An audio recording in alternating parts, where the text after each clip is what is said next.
Smackdown is boring. It has been boring for several months, and USA Network executives insist on Smackdown being 3 hours. This formula does not work. Smackdown should be 2 hours. If they want to give it a 5 to 10 minute overrun, that's fine. But Smackdown does not need to be 3 hours. Smackdown, honestly, is starting to become Dynamite. If Dynamite was 3 hours, that's what Smackdown is starting to become. It's starting to be on the level of Dynamite. And that's not good. That is not good at all. And this doesn't feel like WrestleMania season. It feels like Triple H does not care. And that's not good. WrestleMania 40 had a better build than this year's WrestleMania, WrestleMania 41. I have no idea what Triple H is doing, but this show is clear proof that he has no idea what he's doing at all. We're going to get into Smackdown from February the 14th, 2025. Happy Valentine's Day. Hope you guys have a good one.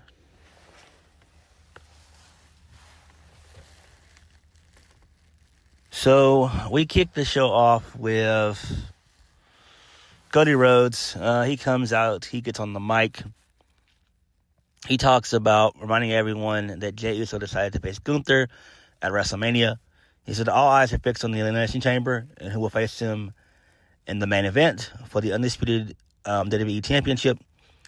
Cody put over Logan Paul. Cody mentions CM Punk. Cody also mentions Drew McIntyre. Cody Rhodes also mentions John Cena. Cody says it won't be Sikoa, who has not qualified for the Chamber and who is not in any of the qualifying matches. He says Solo Simone's fight last week wasn't for him. So Drew McIntyre comes out. And then he says, also Drew McIntyre, that's all he gets.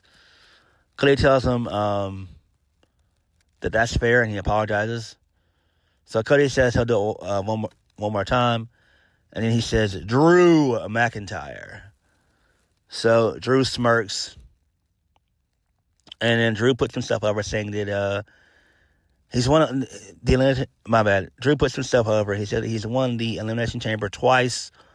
He's a multiple-time champion and Royal Rumble winner.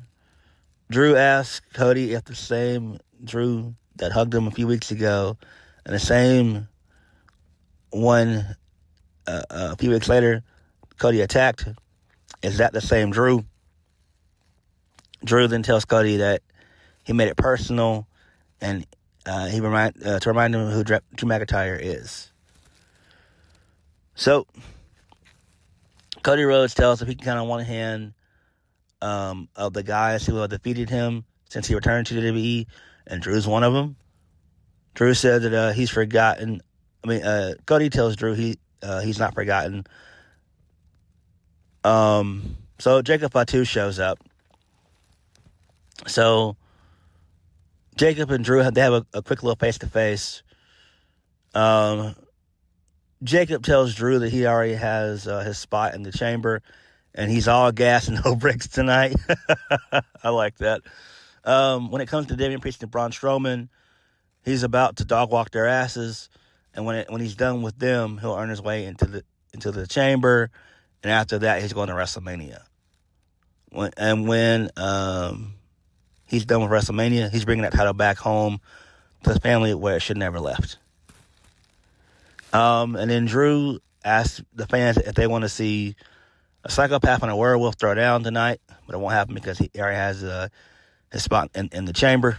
So McIntyre dips out. He tells Cody that he thinks that Jacob Fatu wants to talk to him, and then Drew dips out. Jacob Fatu begins to circle Cody Rhodes. He looks at the championship. Cody tells him if Jacob Fatu qualifies for the chamber and wins it, they can fight over it. So then we leave the screen. We go to the Titantron. SUV pulls up. It's all Sikoa. So Cody's about to leave the ring. Jacob Fatu stops him. He tells Cody if anyone's going to speak to Solo, it'll be him, talking about family business. Cody then tells Jacob Fatu that he can have the first word, but he's going to get the last. And that was the end of the segment. This is okay, but none of this is really that important. I don't know what to say. I don't know, man. The chamber doesn't seem like it's all that important. Obviously, we're going for the final 6 that were in the Rumble. Clearly, that's where they're going with all this. So, yeah. Moving on. So, Tama Tonga, he's backstage looking for Solo Sikoa. He runs into a crew member, and he asks where Solo is. He points in one direction, and then Jacob Fatu then attacks one of the crew members. All right. So this leads us into Wade Barrett. He goes ringside, and Trish Stratus is in the crowd. He tells her in 2 weeks the Elimination Chamber will take place in her hometown of Toronto. She tells Wade that it'll be great. That it was great at the Royal Rumble, and that she'll be at the Elimination Chamber, but she has to decide if she'll be if she'll be watching from a suite or a seat. So then this leads us into our first match of the night. Chelsea Green versus Naomi. Women's Elimination Chamber qualifying match. Naomi advances. She wins via the split-legged moonsaults. Okay, that's fine. This actually makes sense. I'm pretty sure Chelsea Green is going to be on the card. She'll be at the chamber. She's probably more than likely going to defend her title against someone at the chamber, and that someone will probably end up being either B-Fab or Michin. I guarantee you guys, one of those two will be facing Chelsea Green at Elimination Chamber in Toronto, and I'm not excited about that shit. Moving on. So we get a Sami Zayn video. He talks about his recovery. He says he has nerve damage in his neck, but the last few weeks have been tough because he has to come to terms on what happened with Kevin Owens. He says this time is different, and they all know what Kevin Owens was trying to do with the package pile driver, and that was trying to end his career. Sami Zayn says over him not helping him win a wrestling match. He asked Kevin Owens if he saw him when he ran down, asking the doctor to check up on him during his match. But for Kevin Owens, it was about maybe wanting Sami Zayn to push Cody Rhodes off the ladder. Sami says he doesn't know when he'll be cleared, but when he is, they will do it again, and it won't be fun. I don't give a single fuck about this shit. I am over this nonsensical, boring Sami Zayn Kevin Owens feud. It's perpetual at this point. It's not that important. I really do wish that Kevin Owens would have went to AEW. Seriously. I am sick of that fat sack of shit Kevin Owens. I am. He's annoying. At one point in time, I did like Kevin Owens. I was back in like maybe 2015 to probably 2018 or 19. After that, he became insufferable, and I just don't care about Kevin Owens. I really don't. And we all know they're going to face each other at the Elimination Chamber anyway. Like, that's common sense. Like, who cares? Moving on. So, the Motor City Machine Guns, they defeat Los Garza. They win via the Skull and Crossbones. I am somewhat scared for Los Garza and Santos Escobar. They kind of feel off-key without Electra Lopez. I think the only way that Legado del Fantasma can be saved is if they end up going to NXT. If they don't go to NXT and they continue to stay on the main roster, we could see Legado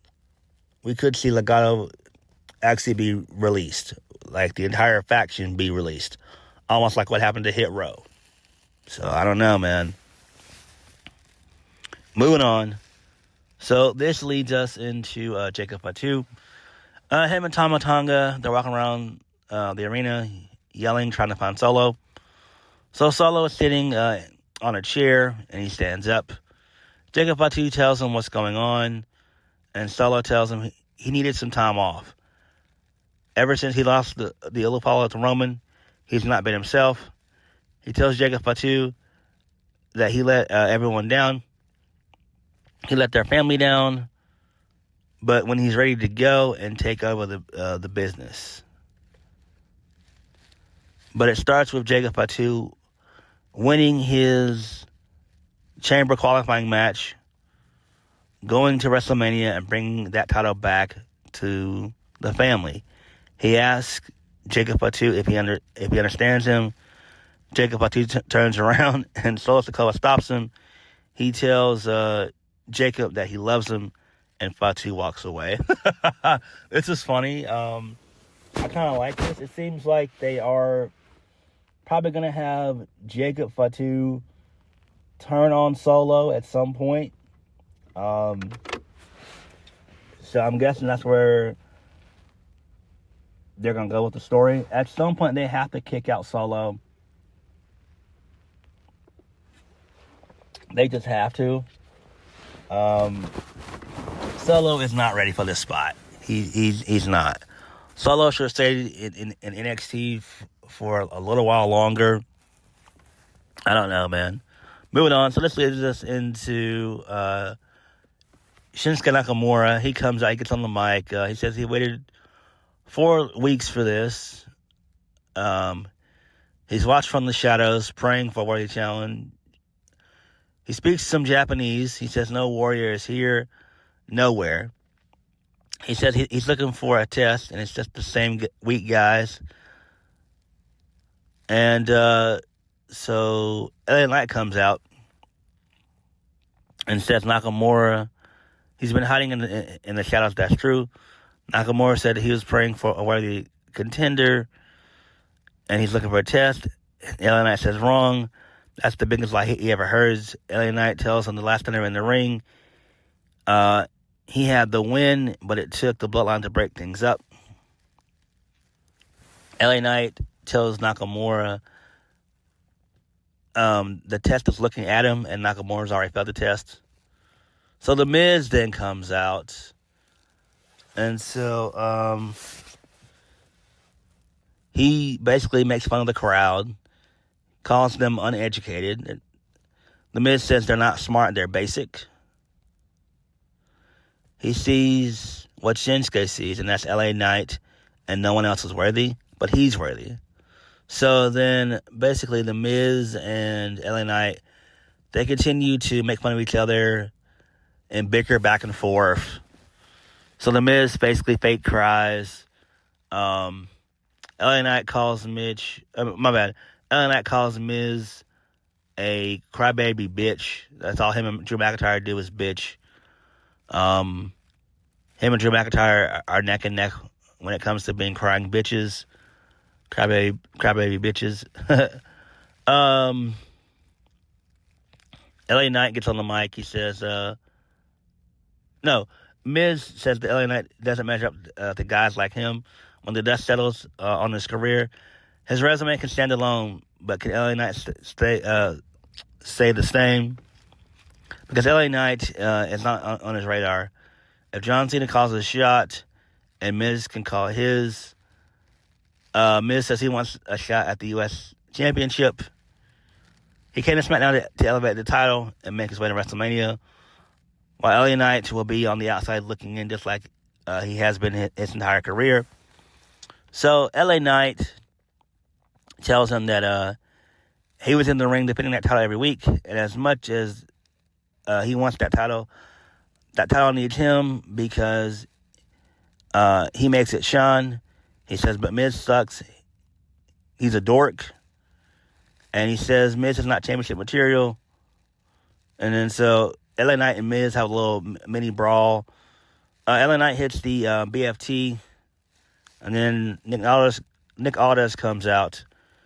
And he basically makes a match between Miz and LA Knight. LA Knight defeats Miz via the BFT for the 1, 2, 3. Actually, no, he doesn't. He hits the BTF, and then he goes on the top rope. He hits the elbow for the 1, 2, 3. Okay, that's fine. And then post match, Shinsuke Nakamura and LA Knight, they come face to face, and that was it. Who cares? We didn't get an Aleister Black vignette. We didn't get a Rusev vignette. Like, come on, bro. Like, Rusev could have came out. I don't know, man. I don't know what Triple H is doing. I don't know.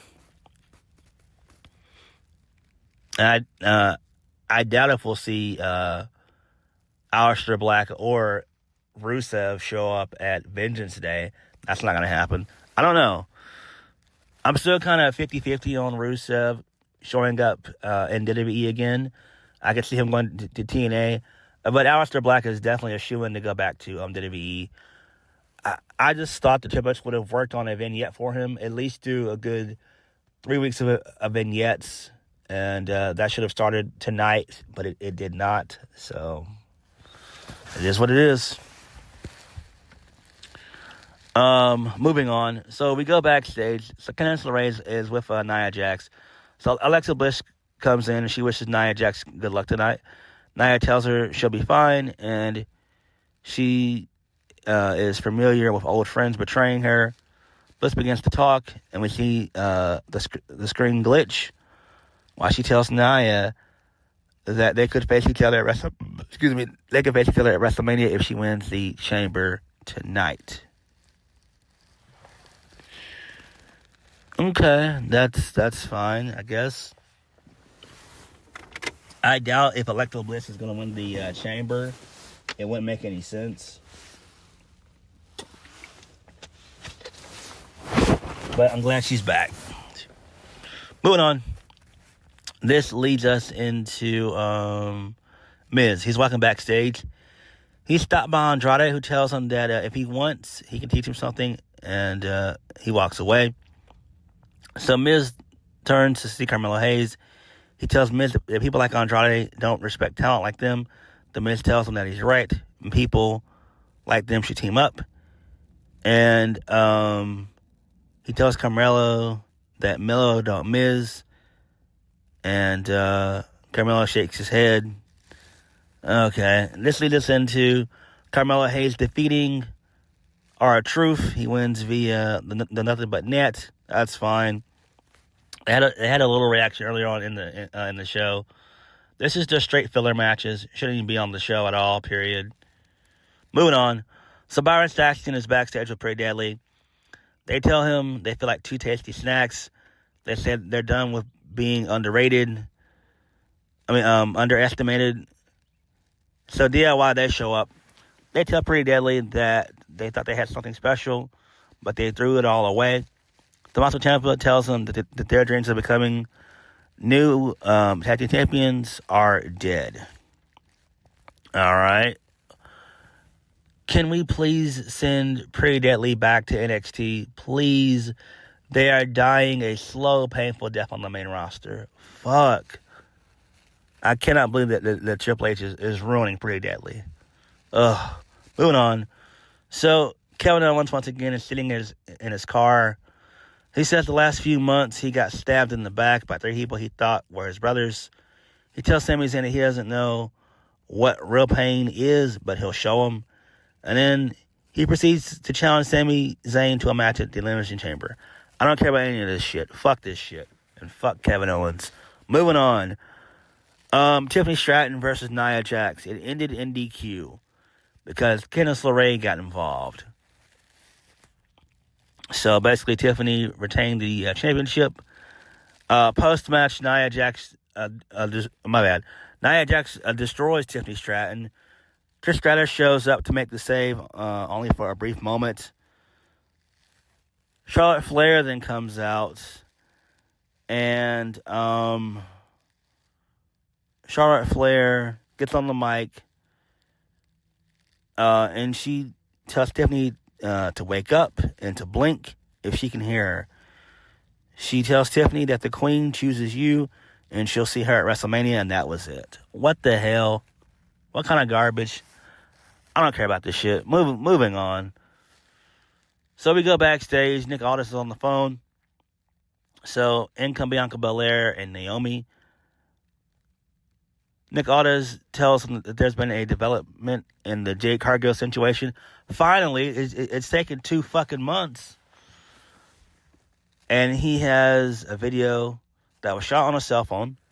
So he plays the video on television. So we see a video of Liv Morgan and Raquel Rodriguez walking aside while everyone was at the ambulance. So Bianca tells Nick Aldis they already knew. But Nick Aldis tells him that he has to call Adam Pearce. Bianca tells him that they'll go to Raw to handle Liv Morgan and Raquel Rodriguez. Okay, that's fine. We all know this is a ruse. We all know that Naomi did this. It's common sense. It's really common sense. I would imagine Jade Cargill is going to show up at the Elimination Chamber since both Naomi and Bianca Belair have qualified. So, yeah. There's that. But finally, we are getting some legs in this Jade Cargill whodunit storyline. Finally, it's moving along. Moving on. So we go backstage. We see Tiffany Stratton backstage. She's stopped by Byron Saxton. She tells him that Charlotte knows it's Tiffany time at WrestleMania, but it's hard for her to concentrate after what Nia Jax and Candice LeRae did to her. So Trish Stratus comes in, who tells Tiffany she was thinking they could team up in Toronto. Tiffany tells her that she was thinking it could be Trishy and Tiffy time in Toronto, and they both get excited about it. Nice, that's cool. I love that. Trishy time and Tiffy time. I like that. That's cool. That's cool. Moving on. So Drew McIntyre is backstage with Jimmy Uso. So Drew tells him that Tiffany and Charlotte have their paths at WrestleMania, and Drew has his path. He tells Jimmy to imagine if he would have won his match, it could have been brother versus brother for the title at WrestleMania, but he didn't.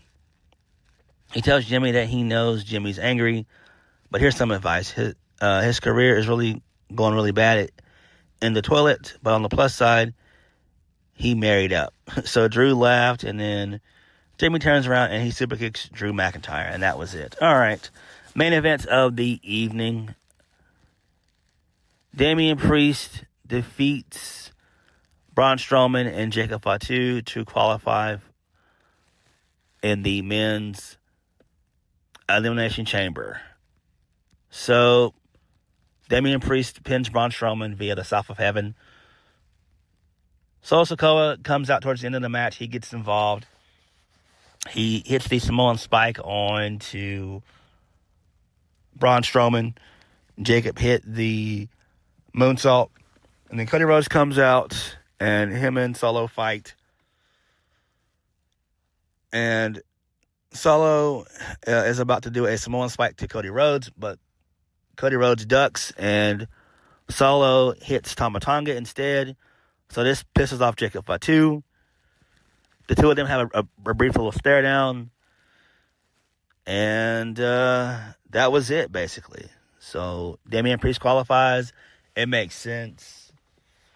So it does seem like there's some family drama looming in the bloodline. The new bloodline, that is. So that's fine. I figured Damien Priest was going to qualify anyway. So it makes sense. And then Cody Rhodes gets into the ring, and then him and Damien Priest, they stare each other down, and then they shake each other's hands, and then that was it. I'm like, what the hell? What kind of shit is this? But it is what it is, man. SmackDown continues to be boring. I do like the bloodline drama that's happening. Everything else on the show, just, I don't care about it. I really don't. It's just filler. But what did you guys think of SmackDown? Like, comment, subscribe. Peace.